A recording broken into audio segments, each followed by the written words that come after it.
அனைவருக்கும் வணக்கம். தெலுங்கானா மாநிலம் கம்மம் தொகுதியைச் சேர்ந்த மக்களவை உறுப்பினர் ரேணுகா சௌத்ரி அவங்கள பற்றி தான் இன்றைக்கி நாடு முழுக்க பரபரப்பாக பேசப்பட்டுக்கிட்டு இருக்காங்க. அது ஹிந்தியில் வந்ததுனால தமிழில் இருக்க பல பேருக்கு அது தெரியாது. அதை நான் இப்போ உங்களுக்கு டிரான்ஸ்லேட் பண்ண விரும்புகிறேன். ஆக்சுவலாக அந்த அம்மா ஒரு நாயை ஒரு தெருநாயை அவங்களோட காரில் பார்லிமெண்ட்டுக்கு எடுத்துகிட்டு வந்துட்டாங்க அப்படின்றது தான் இங்கே சர்ச்சை.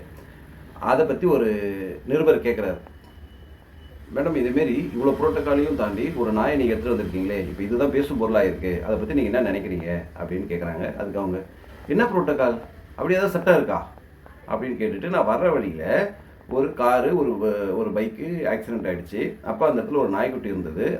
அந்த நாய் இருந்தது. அந்த நாயை ரோட்டில் விட்டுட்டு அடிபட்டுடுமோ அப்படின்ட்டு நான் அதை காப்பாற்றி கொண்டுட்டு என் காரில் கொண்டு வந்தேன். பார்லிமெண்ட்டுக்கு வந்ததுனால நான் பார்லிமெண்ட்டில் இறங்கிட்டு அந்த நாயையும் காரையும் வீட்டுக்கு அனுப்பிட்டேன். இது ஒரு பெரிய பிரச்சனையா? பசியில் இருக்கிற அந்த உயிரை நான் காப்பாற்றினது இங்கே ஒரு பெரிய பிரச்சனையா? கடிக்கிற நாய்களாம் பார்லிமெண்ட்டுக்கு உள்ளே இருக்குது. இந்த நாய் ஒரு பெரிய பிரச்சனையா? இப்போ நாட்டில் வேறு பிரச்சனையே கிடையாதா?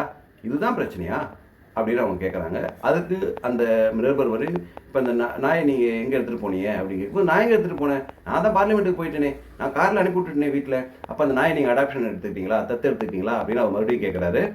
அதுக்கு அவங்க, ஆமாம் இதுமாரி என் வீட்டில் பல நாய்கள் இருக்குது, தெரு நாய் நான் பல மீட்டு எடுத்து வச்சுருக்கேன், காப்பாற்றிட்டு இருக்கேன், இப்போ என்ன பாருங்கள் அப்படின்னு சொல்கிறாங்க. நாட்டில் பல பிரச்சனைகள் இருக்கும்போது இந்த நாய் ஒரு பெரிய பிரச்சனையா அப்படின்னு சொல்லி அவங்க முடிக்கிறாங்க. இதுதான் அந்த கான்வர்சேஷன். ஆமாம் தாயே, நாங்கள் நாடு ஃபுல்லாக போராட்டம் நடத்துகிறோம், லெட்டர்லாம் எழுதி அனுப்புகிறோம்.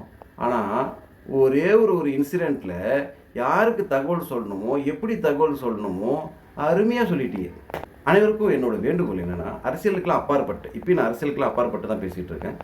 இந்த நாய்கள் விஷயத்தில் பொதுவாக சர்ச்சையான பல விஷயத்தில் நீங்கள் நல்லா கவனிச்சிங்கன்னா, இந்த ஓட்டு பொறுக்கிகள் அரசியல்வாதிகள் என்ன செய்வாங்கன்னா, ஓட்டு பொறுக்கிகளை, அதாவது ஓட்டுக்காக செய்கிறதுன்னு அதை நான் சொன்னேன். அவங்க என்ன செய்வாங்க அப்படின்னா, சர்ச்சையான ஒரு சில கருத்துக்களில் பேச மாட்டாங்க. ஏன்னா இன்னொரு சாராரோட ஓட்டு போயிடுமே அப்படின்ற ஒரு இதில். அப்படி தான் இப்பயும் இந்த நாய்கள் விஷயத்தில் நடக்குது.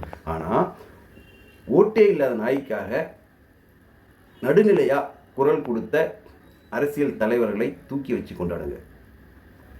காங்கிரஸ் தலைவர் ராகுல் காந்தி, தமிழ்நாட்டில் நாம் தமிழர் கட்சியோட ஒருங்கிணைப்பாளர் சீமான், தேமுகவோட தலைவர் பிரேமலதா விஜயகாந்த், அப்புறம் அந்த வரிசையில் இந்த அம்மா, இன்னும் பல பேர் இருக்காங்க. இவங்க எல்லாமே உண்மையான ஒரு அரசியல்வாதியை நாம் தேர்ந்தெடுப்பதற்கு கணிப்பதற்கு இது போன்ற ஒரு சம்பவம் நமக்கு தேவைப்படுகிறது. ஏன்னா ஓட்டே இல்லாத ஒரு நாய்க்காக அவங்க துணிச்சு குரல் கொடுக்குறாங்க அப்படின்னா அதில் ஒரு உண்மைத்தன்மை இருக்குது, நடுநிலை இருக்குது. நம்ம அரசியலுக்கு அப்பாற்பட்டு இதை கொஞ்சம் சிந்திச்சு பாருங்கள்.